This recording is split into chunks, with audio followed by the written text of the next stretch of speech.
예, 말씀 제목 한번 읽어보겠습니다. 시작. 예, 살아남이 일어나는 일. 살아난다. 죽었던 자가 살아나는 것이 살아나는 것인데, 살았다는 것은 죽었던 사람이 다시 살게 되었다는 것이고, 우리가 영적으로 죽었다가 이제 예수님을 알고 살아났다라는 겁니다. 나사로와 우리의 공통점은, 나사로는 죽었던 사람이고 누굴 만나냐? 예수님 만나서 살아났습니다. 우리는 죽었지 않았는데 어떻게 뭐가 공통점이냐? 예수님 만난 게 공통점입니다. 예수님 만났기 때문에 예전의 삶과 같지 않다. 이전의 삶과. 그러니까 이전의 삶은 예수님 몰랐을 때 삶은 죽은 삶과 똑같다. 그러니까 영적으로 죽었던 삶인데 예수님 만나고 살아났다. 그러니까 나사로와 우리의 공통점은 예수님 만난 것이 공통점이고, 예수님 만남으로 뭐한 살아난 것이다 라는 거죠. 살아난 사람들에게 뭐가 일어나느냐? 일어나는 여러 가지 일들이 있습니다. 오늘 볼 수 있기를 소망합니다. 45절에 마리아에게 와서 예수의 하신 일을 본 많은 유대인이 저를 믿었으나 했습니다. 자, 마리아에게 와서 뭘 봤느냐? 마리아의 오빠인 나사로가 유대인들 중에 좀 잘 알려져 있던 인물인 것 같아요. 죽었었는데 그거 살아난 걸 보고, 그거 심지어는 썩은 냄새가 나는데 이게 증거죠. 나흘이나 지나고 그가 죽었고 썩었다는 증거죠. 근데 이것은 더 나아가면 뭘 상징하냐면 예수님이 부활하실 것들을 보여주는 상징적인 의미가 있는 거예요.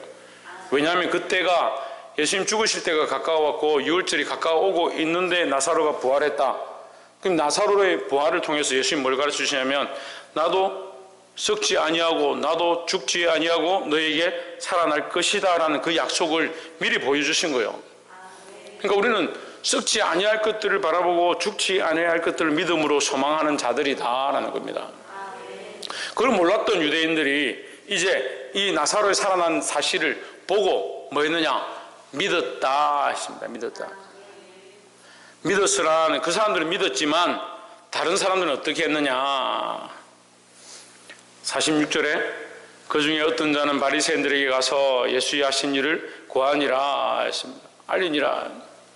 가서 이 알리는 것이, 복음의 기쁜 소식을 들어서 거기 가서 막 전하고 예수님 만나니까 너무 기쁘더라, 그렇게 한 게 아니고 뭘 했느냐? 예수가 살아났다, 이걸 고자질하는 거예요.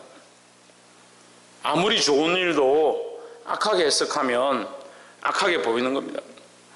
그 악한 자들에게는 악하게 쓰임받는 거고요. 그리고 바리새인들에게 가서 뭘 하느냐? 예수가 그 사람들 살려냈다, 나사로를 살려냈다, 예수를 믿자, 이렇게 하는 게 아니고, 그 예수가 그 나사로를 살려서 이 동네에 지금 소문이 나고 시끄럽다, 어떻게 처리해야 되느냐, 예수를 어떻게 하면 처리할 수 있냐, 이런 것들을 의논하는 거예요. 그게 사단은요, 우리를 흥하게 하는 게 아닙니다. 당장은 좋아 보이고 서로 뭐가 연합하고 되는 것처럼 보이지만 결국은 우리를 넘어지게 하고 망하게 하는 데 목적이 있다는 거예요. 그래서 사단의 목적은 사망이고 예수님의 목적은 살리는 것이다 라는 거죠. 47절에 이에 대제사장들과 바리새인들이 공회를 모으고 이르되 이 사람이 많은 표적을 행하니 우리가 어떻게 하겠느냐 했습니다. 이 지금 회의를 하는 게, 이 사람이 보니까 표적을 행하고 죽은 사람도 살려내고 병자를 낫게 하니까 우리가 그를 가서 믿자, 그렇게 하려고 모인 게 아니에요. 이 사람 어떻게 하면 처리할 거냐, 이 예수를 어떻게 하면 죽일 수 있을 거냐, 없앨 수 있을 거냐, 그것 때문에 지금 모인 거예요. 우리가 믿음이 없으면 이런 의논들 하는 겁니다. 교회는 믿음으로 서로 나누고 의논하는 모임이 되어야 되지, 우리가 인간적인 모임이 자꾸 되어가면 안 된다는 거예요. 48절에 만일 저를 이대로 두면 모든 사람이 저를 믿을 것이요 했습니다. 자, 이 사람의 본색이 나오죠. 본색이 뭡니까? 왜 예수님 못 믿게 하는 거죠. 왜 못 믿게 하냐? 그리고 로마인들이 와서 우리 땅과 민족을 빼앗아 가리라 했으니까 그 목적이 뭐냐면 자기 땅, 자기 민족, 자기 먹고 사는 거, 이걸 한마디로 하면 밥벌이입니다. 밥벌이. 우리가 밥벌이를 빼앗길 것이다. 우리가 종교 지도자로서 내가 여기 먹고 사는데 저 사람을 다 믿으면 저 사람을 쫓아가면 또 또 로마인들이 쳐들어와서 이 땅을 다 뺏어가면 우리는 먹고 살 방법이 없을 것이다. 이거 목적과 생각이 어디 있는 거요? 먹고 사는 데 있는 거요. 어떻게 보면 예수님의 목적과는 완전히 다른 거죠. 예수님은 표적과 이적을 기사를 행하고 있지만 먹고 사는 데 목적이 있는 게 아니고 이 땅에 목적이 있는 게 아니고 그들을 살려서 하나님 나라에 들어가게 하는 것이 목적이 있다는 거죠. 그러니까 우리가 비슷하게 보여요. 세상에서 보면 똑같이 자기 편을 만들려고 하고 똑같이 자기와 연합하게 하려고 하는 것처럼 세상과 예수님의 하는 방식이 비슷해 보이는 거예요.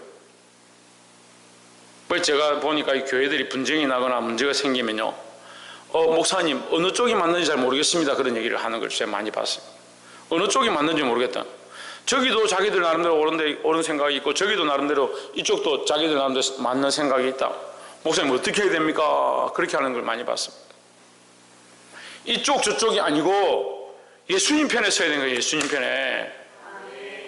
그러니까 믿음이 없으니까 처음에 시작할 때는 예수님이라면 어떻게 하실까? 예수님께서는 우리에게 어떻게 하길 기뻐하실까? 그렇게 시작해서 다 하다가 중간에 어디로 갑니까? 내 생각에는, 내가 보기에는 세상에 그건 말도 안 된다, 그렇게 가는 거예요. 그걸 예수로 시작했다가 어떻게 마귀로 마치냐는 거죠. 믿음으로 시작했으면 끝까지 믿음을 지키고 믿음으로 살아야 될 줄 믿습니다.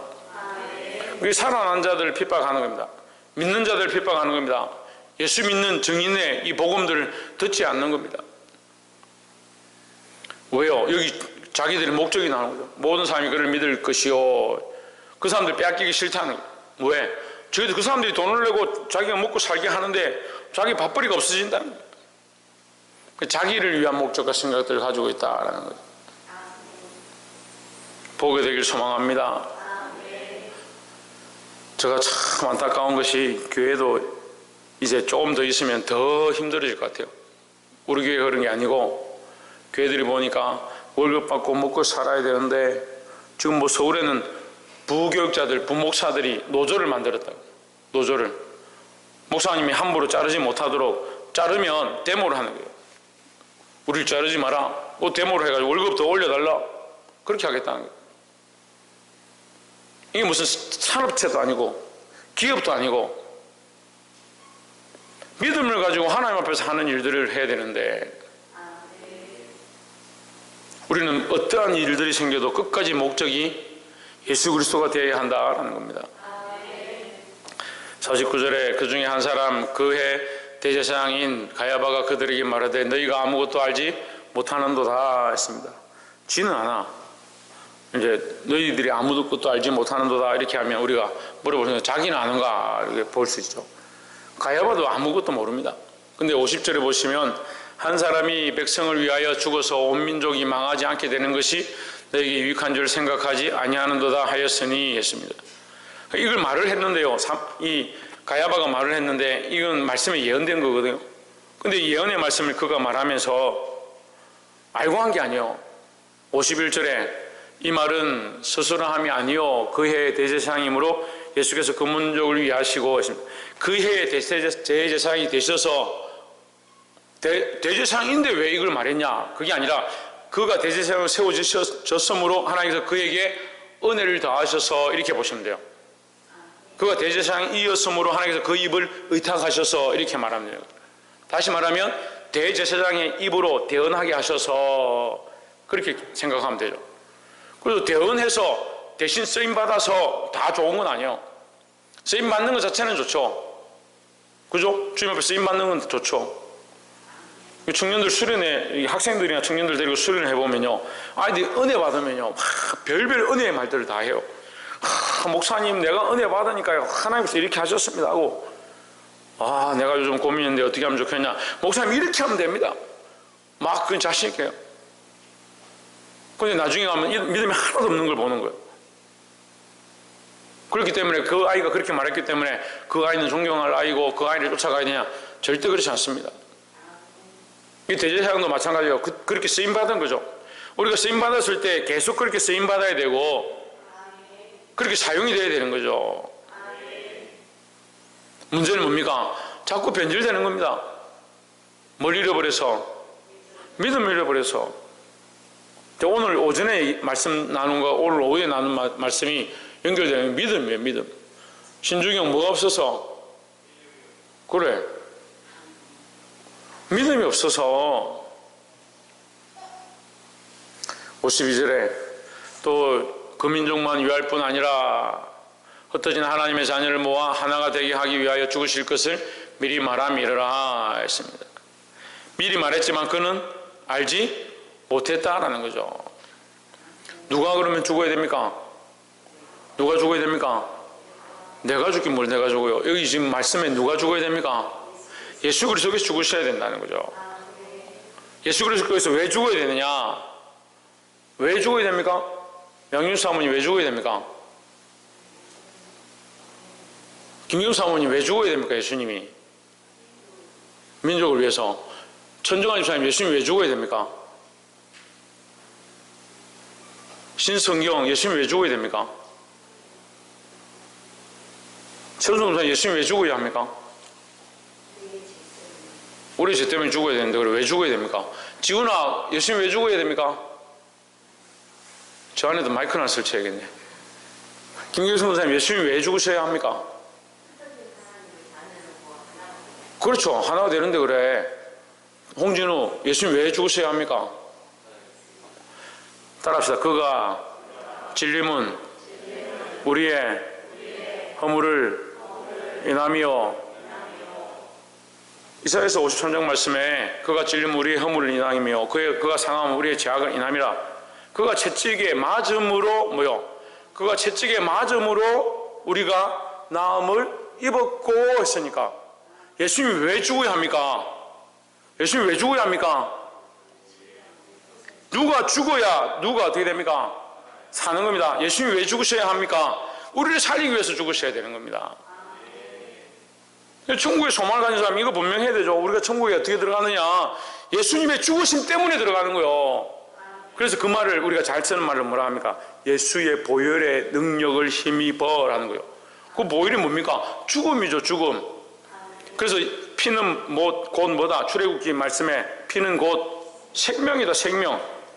그가 죽어서 피는 죽음으로 나오는 거죠. 생명은 뭡니까? 사는 거잖아요. 그러니까 죽으심으로 산다라는 거죠. 그럼 예수님이 왜 죽으셔야 합니까? 우리를 살리기 위해서. 할렐루야. 흩어진 하나님의 자녀를 모아 하나가 되게 하기 위하여 하나가 된다. 하나가 된다. 하나님의 자녀들이 하나님의 자녀인 줄 모르면 역할이 안 되는 거예요. 이게 좀 어려운 말씀인데 우리가 예를 들면 이 집을 짓는다 합시다. 집을 짓는데 벽돌이 이게 막 흩어져 있어요. 많이 흩어져 있으면 우리가 집을 지으면 어떻게 합니까? 벽돌을 모아오죠. 모아오는데 벽돌을 다 쓰는 게 아니라 필요 없는 벽돌은 바닥에 깔든지 다른 데 씁니다. 건물을 지을 때 쓰임받는 벽돌, 깨끗하고 정돈된 벽돌만 딱 정리해서 집을 쌓아 올려서 쓰는 거죠. 그러면 그 쓰임받은 벽돌은 시멘트를 붙여서 서로 연결되니까 뭐가 돼요? 하나가 됐죠. 하나가. 그 건물을 짓는데 하나가 됐잖아요. 하나님 나라는 그와 같다고요. 우리가 하나님 나라의 한 구성 요소로 세상 가운데 흩어져 있는데 그게 교회에 있느냐 밖에 있느냐 그렇게 따지는 게 아니라 예수님을 믿고 있는 믿음으로 바로 서 있느냐, 하나님 나라의 재료로 쓰기에 합당하냐, 그러면 그것들 모아서 하나님 나라를 세워가는 거예요. 지금 하나님 나라가 지어져 가고 있는데 하나님 나라가 완성된 게 아니라 그 집이 완성되어지면 그 하나님 나라가 임한다라고 하는데, 영적으로 임하는 게 뭐냐면 우리가 하나로 뭉쳐서 하나님 나라의 구성 요소가 되어진 것이 완성되는 그날에 임한다라는 거죠. 하나님의 자녀를 모아 하나가 되게 하기 위하여 누구를 통하여? 예수 그리스도를 통하여. 그죠? 그전에는 어디로 갈지 모르는 거잖아요. 어디로 가야 생명을 얻는지, 어디로 가야 구원을 얻는지 잘 모르는 겁니다. 그래서 겨우 아는 게 뭐냐? 번제단에 희생 제물을 드려서 제사 드리면 조금 내 죄를 사했구나, 조금 그 정도 아는 거죠. 근데 이제 예수님이 죽으시면, 십자가에 죽으신 사건이 이 뒤에 나타나면 그 십자가를 바라보는 자들이, 그 소식을 듣는 자들이 그 기가 울리고 회개하고 돌이켜서 많은 민족과 열방과 열방이 세상에서 모아서 주님 앞으로 돌아오는 겁니다. 왜? 그 십자가의 그 사건을 알기 때문에 그 죽으신 예수님을 바라보고 믿음으로 나와서 뭘 얻느냐? 구원을 얻게 하는 거예요. 그게 하나님의 자녀를 모아 하나가 되게 한다. 이게 하나는 뭐냐? 구원이다. 구원의 완성이다라는 거죠. 근데 그것을 위해서 예수님 뭘 하신다? 죽으신다라는 거죠.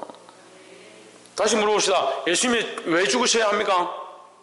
우리를 살리기 위해서요. 우리를 구원하시기 위해서 죽으셨다라는 거죠. 이 말을 다 이해할 수 없어도 믿음으로, 마음으로 믿으시길 바랍니다. 53절에 이날부터는 저희가 예수를 죽이려고 모의하니라 하십니다. 모여서 의논하는데 뭘 의논하냐? 예수를 죽이는 방법을 의논하는 거예요. 54절에 그러므로 예수께서 다시 유대인 가운데 드러나게 다니지 아니하시고 여기를 떠나 빈들 가까운 곳인 에브라임이라는 동네에 가서 제자들과 함께 거기 유하시니라 하십니다. 예수님이 숨어 있었다는 말이 아니고 예수님 때를 기다린 겁니다. 다시 말하면 6월절 때에 6월절 어린 양을 잡을 때에 예수님이 그 어린 양 대신에 자신을 십자가에 못 박아 제물로 드리기 위해서 기다리신 거죠. 55절에 유대인의 6월절이 가까움에 많은 사람이 자기를 성결케 하기 위하여 6월절 전에 시골서 예루살렘으로 올라갔더니 했습니다. 그러니까 그 얘기죠. 6월절에 가서 짐승을 잡아서 조금 씻기고 자기를 정결케 하는 그런 이 제사 규례를 알고 있는 거죠. 그리고 그대로 하려고 온 거죠. 근데 예수님께서 새로운 제사를 이제 시작하는 겁니다. 그들이 양을 잡아서 짐승을 잡으려고 할 때에 예수님이 새로운 제사를 시작하니까 어떤 일이 벌어졌냐? 휘장이 위에서 아래로 찢어져 버렸습니다. 휘장이 찢어져 버리니까 그들이 이 제사하는 게 헛된 거예요. 왜냐하면 제사를 하고 씻기고 백성들의 죄를 거기에 안수하고 물두멍에 손을 씻고 등대를 켠 데 들어가서 떡상에 먹고 향기를 맡고 어디 들어가기 위해서?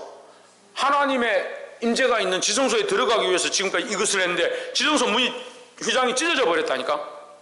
우리말로 하면 문이 열려버렸다니까. 문이 열리면 뭐 씻고 피를 쏟고 뿌리고 제단에 뿔에 바르고 이거 지금 할 필요 없잖아요. 이제 들어가면 되죠. 이제 들어가면 돼. 우리는 하나님 앞에 나왔어요. 하나님 앞에 들어가면 되는 거예요. 누구의 이름으로?